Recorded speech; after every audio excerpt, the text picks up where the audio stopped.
شروع اللہ کا نام لے کر جو بڑا مہربان نہایت رحم والا ہے۔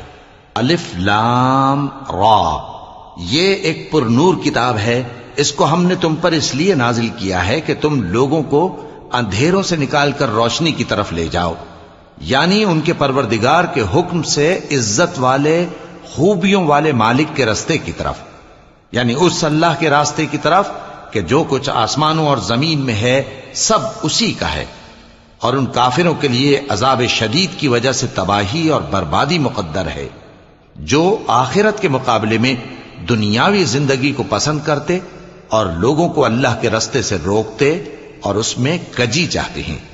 یہ لوگ بڑے دور کی گمراہی میں ہیں، اور ہم نے کوئی پیغمبر نہیں بھیجا مگر وہ اپنی قوم کی زبان بولتا تھا تاکہ انہیں احکام الہی کھول کھول کر بتا دے۔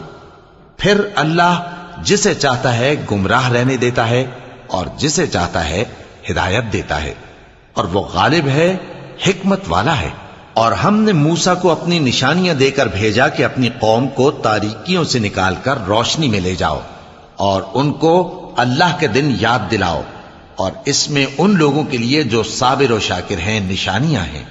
اور جب موسیٰ نے اپنی قوم سے کہا کہ اللہ نے جو تم پر مہربانیاں کی ہیں ان کو یاد کرو، جبکہ اس نے تم کو فرعون کی قوم سے رہائی بخشی، وہ لوگ تمہیں برے برے عذاب دیتے تھے اور تمہارے بیٹوں کو مار ڈالتے تھے اور تمہاری لڑکیوں کو زندہ رہنے دیتے تھے، اور اس میں تمہارے پروردگار کی طرف سے بڑی آزمائش تھی۔ اور جب تمہارے پروردگار نے تم کو آگاہ کیا کہ اگر شکر کرو گے تو میں تمہیں زیادہ دوں گا، اور اگر ناشکری کرو گے تو یاد رکھو کہ میرا عذاب بھی سخت ہے۔ اور موسیٰ نے صاف صاف کہہ دیا کہ اگر تم اور جتنے اور لوگ زمین میں ہیں سب کے سب ناشکری کرو تو بھی اللہ بے نیاز ہے، قابل تعریف ہے۔ بھلا تم کو ان لوگوں کے حالات کی خبر نہیں پہنچی جو تم سے پہلے تھے، یعنی نوح اور عاد اور سمود کی قوم اور جو ان کے بعد تھے، جن کا علم اللہ کے سوا کسی کو نہیں۔ جب ان کے پاس ان کے پیغمبر نشانیاں لے کر آئے تو انہوں نے اپنے ہاتھ ان کے منہوں پر رکھ دیے کہ خاموش رہو، اور کہنے لگے کہ ہم تو تمہاری رسالت کو تسلیم نہیں کرتے، اور جس چیز کی طرف تم ہمیں بلاتے ہو ہم کو اس میں بھاری شک ہے۔ ان کے پیغمبروں نے کہا کیا تم کو اللہ کے بارے میں شک ہے جو آسمانوں اور زمین کا پیدا کرنے والا ہے؟ وہ تمہیں اس لیے بلاتا ہے کہ تمہارے گناہ بخشے اور ایک مدت مقرر تک تم کو مہلت دے۔ وہ بولے کہ تم تو ہمارے ہی جیسے آدمی ہو، تمہارا یہ منشا ہے کہ جن چیزوں کو ہمارے بڑے پوجتے رہے ہیں ان کے پوجنے سے تم ہمیں روک دو، تو اچھا کوئی کھلی دلیل لاؤ، یعنی معجزہ دکھاؤ۔ پیغمبروں نے ان سے کہا کہ ہاں ہم تمہارے ہی جیسے آدمی ہیں، لیکن اللہ اپنے بندوں میں سے جس پر چاہتا ہے نبوت کا احسان کرتا ہے، اور ہمارے اختیار کی بات نہیں کہ ہم اللہ کے حکم کے بغیر تم کو تمہاری فرمائش کے مطابق معجزہ دکھائیں، اور اللہ ہی پر مومنوں کو تو بھروسہ رکھنا چاہیے۔ اور ہم کیوں اللہ پر بھروسہ نہ رکھیں حالانکہ اس نے ہم کو ہمارے دین کے سیدھے رستے بتائے ہیں، اور جو تکلیفیں تم ہم کو دیتے ہو اس پر ہم صبر کریں گے، اور اہل توکل کو تو اللہ ہی پر بھروسہ رکھنا چاہیے۔ اور جو کافر تھے انہوں نے اپنے پیغمبروں سے کہا کہ یا تو ہم تم کو اپنے ملک سے باہر نکال دیں گے یا تم ہمارے مذہب میں واپس آ جاؤ۔ پس ان کے پروردگار نے ان کی طرف وحی بھیجی کہ ہم ظالموں کو ہلاک کر دیں گے اور ان کے بعد تم کو اس زمین میں آباد کر دیں گے۔ یہ اس شخص کے لیے ہے جو قیامت کے روز میرے سامنے کھڑے ہونے سے ڈرے اور میرے عذاب سے خوف کرے۔ اور پیغمبروں نے اللہ سے فتح چاہی اور ہر سرکش ضدی نامراد رہ گیا۔ اس کے پیچھے دوزخ ہے اور اسے پیپ والا پانی پلایا جائے گا، وہ اس کو گھونٹ گھونٹ کر کے پیے گا اور گلے سے نہیں اتار سکے گا، اور ہر طرف سے اسے موت آ رہی ہوگی مگر وہ مرنے میں نہیں آئے گا، اور اس کے بعد سخت عذاب ہوگا۔ جن لوگوں نے اپنے پروردگار سے کفر کیا ان کے اعمال کی مثال راکھ کی سی ہے کہ آندھی کے دن اس پر زور کی ہوا چلے جو اسے اڑا لے جائے۔ اسی طرح جو کام وہ کرتے رہے ان پر ان کو کچھ قابو نہ ہوگا۔ یہی تو پرلے سرے کی گمراہی ہے۔ کیا تم نے نہیں دیکھا کہ اللہ نے آسمانوں اور زمین کو تدبیر سے پیدا کیا ہے؟ اگر وہ چاہے تو تم کو نابود کر دے اور تمہاری جگہ نئی مخلوق پیدا کر دے، اور یہ اللہ کو کچھ بھی مشکل نہیں۔ اور قیامت کے دن سب لوگ اللہ کے سامنے کھڑے ہوں گے تو غریب پیروکار بڑے بن بیٹھنے والوں سے کہیں گے کہ ہم تو تمہارے پیرو تھے، کیا تم اللہ کا کچھ عذاب ہم پر سے دفع کر سکتے ہو؟ وہ کہیں گے کہ اگر اللہ ہم کو ہدایت کرتا تو ہم تم کو ہدایت کرتے۔ اب ہم گھبراہٹ ظاہر کریں یا صبر کریں، ہمارے حق میں برابر ہے، کوئی جگہ رہائی کی ہمارے لیے نہیں ہے۔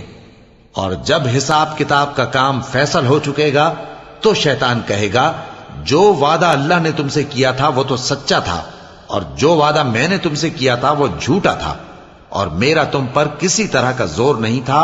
ہاں، میں نے تم کو گمراہی اور باطل کی طرف بلایا تو تم نے جلدی سے اور بے دلیل میرا کہنا مان لیا، تو آج مجھے ملامت نہ کرو، اپنے آپ ہی کو ملامت کرو۔ نہ میں تمہاری فریاد رسی کر سکتا ہوں اور نہ تم میری فریاد رسی کر سکتے ہو۔ میں اس بات سے انکار کرتا ہوں کہ تم پہلے مجھے شریک بناتے تھے۔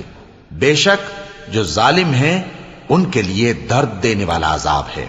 اور جو ایمان لائے اور عمل نیک کرتے رہے وہ بہشتوں میں داخل کیے جائیں گے جن کے نیچے نہریں بہ رہی ہیں، اپنے پروردگار کے حکم سے وہ ہمیشہ ان میں رہیں گے، وہاں وہ ہر ملاقات پر ایک دوسرے کو سلام کہیں گے۔ کیا تم نے نہیں دیکھا کہ اللہ نے کلمہ طیبہ کی کیسی مثال بیان فرمائی ہے؟ وہ ایسی ہے جیسے پاکیزہ درخت جس کی جڑ مضبوط ہو اور شاخیں آسمان میں پھیلی ہوں، وہ اپنے پروردگار کے حکم سے ہر موقع پر پھل لاتا ہو۔ اور اللہ لوگوں کے لیے مثالیں بیان فرماتا ہے تاکہ وہ نصیحت حاصل کریں۔ اور ناپاک بات یعنی غلط عقیدے کی مثال ناپاک درخت کی سی ہے کہ وہ زمین کے اوپر ہی سے اکھیڑ کر پھینک دیا جائے، اس کو ذرا بھی قرار و ثبات نہیں۔ اللہ مومنوں کے دلوں کو صحیح اور پکی بات سے دنیا کی زندگی میں بھی مضبوط رکھتا ہے اور آخرت میں بھی رکھے گا، اور اللہ بے انصافوں کو گمراہ کر دیتا ہے، اور اللہ جو چاہتا ہے کرتا ہے۔ کیا تم نے ان لوگوں کو نہیں دیکھا جنہوں نے اللہ کے احسان کو ناشکری سے بدل دیا اور اپنی قوم کو تباہی کے گھر میں لا اتارا، یعنی دوزخ میں، کہ سب ناشکرے اس میں داخل ہوں گے اور وہ برا ٹھکانہ ہے۔ اور ان لوگوں نے اللہ کے شریک مقرر کیے کہ لوگوں کو اس کے رستے سے گمراہ کریں۔ کہہ دو کہ چند روز فائدے اٹھا لو، آخر کار تم کو دوزخ کی طرف لوٹ کر جانا ہے۔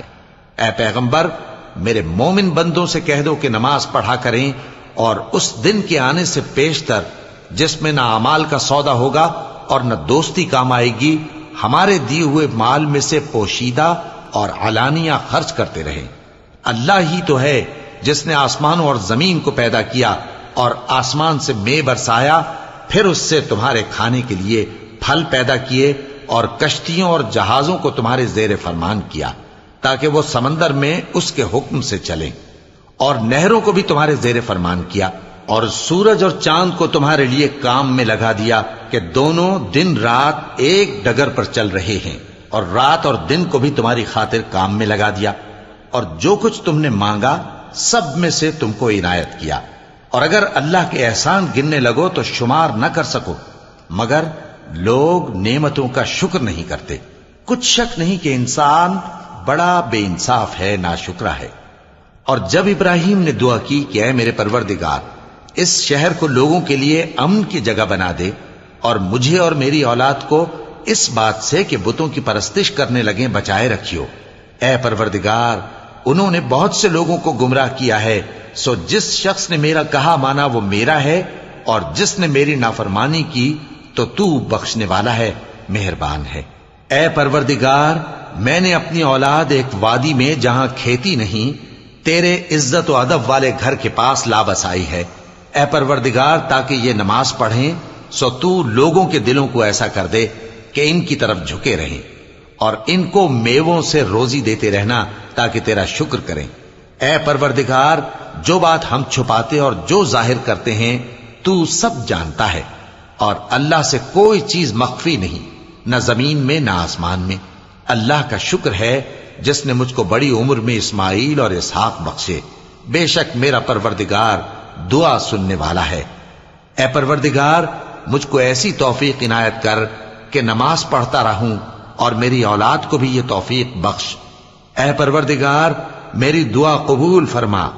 اے پروردگار، حساب کتاب کے دن میری اور میرے ماں باپ کی اور مومنوں کی مغفرت کیجو۔ اور مومنوں، یہ نہ سمجھنا کہ یہ ظالم جو کام کر رہے ہیں اللہ ان سے بے خبر ہے۔ وہ ان کو اس دن تک مہلت دے رہا ہے جبکہ دہشت کے سبب آنکھیں پھٹی کی پھٹی رہ جائیں گی اور لوگ سر اٹھائے ہوئے میدان قیامت کی طرف دوڑ رہے ہوں گے۔ ان کی نگاہیں خود اپنی طرف لوٹ نہ سکیں گی اور ان کے دل مارے خوف کے ہوا ہو رہے ہوں گے۔ اور لوگوں کو اس دن سے آگاہ کر دو جب ان پر عذاب آ جائے گا۔ تب ظالم لوگ کہیں گے کہ اے ہمارے پروردگار، ہمیں تھوڑی سی مہلت عطا کر تاکہ ہم تیری دعوت توحید قبول کریں اور تیرے پیغمبروں کے پیچھے چلیں۔ تو جواب ملے گا، کیا تم پہلے قسمیں نہیں کھایا کرتے تھے کہ تم کو اس حال سے جس میں تم ہو زوال نہیں ہوگا؟ اور جو لوگ اپنے آپ پر ظلم کرتے تھے تم ان کے مکانوں میں رہتے تھے، اور تم پر ظاہر ہو چکا تھا کہ ہم نے ان لوگوں کے ساتھ کس طرح کا معاملہ کیا تھا، اور تمہارے سمجھانے کے لیے مثالیں بیان کر دی تھیں۔ اور انہوں نے بڑی بڑی تدبیریں کی، اور ان کی سب تدبیریں اللہ کے ہاں لکھی ہوئی ہیں۔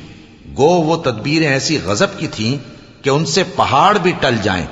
تو ایسا خیال نہ کرنا کہ اللہ نے جو اپنے پیغمبروں سے وعدہ کیا ہے وہ اس کے خلاف کرے گا۔ بے شک اللہ زبردست ہے، بدلہ لینے والا ہے۔ جس دن یہ زمین دوسری ہی زمین بنا دی جائے گی اور آسمان بھی بدل دیے جائیں گے اور سب لوگ اللہ کے سامنے نکل کھڑے ہوں گے، جو یکتا ہے بڑا زبردست ہے۔ اور اس دن تم گناہگاروں کو دیکھو گے کہ زنجیروں میں جکڑے ہوئے ہیں، ان کے کرتے تارکول کے ہوں گے اور ان کے چہروں کو آگ لپٹ رہی ہوگی، یہ اس لیے کہ اللہ ہر شخص کو اس کے اعمال کا بدلہ دے۔ بے شک اللہ جلد حساب لینے والا ہے۔ یہ قرآن لوگوں کے نام اللہ کا پیغام ہے تاکہ ان کو اس سے ڈرایا جائے اور تاکہ وہ جان لیں کہ وہی اکیلا معبود ہے، اور تاکہ اہل عقل نصیحت حاصل کریں۔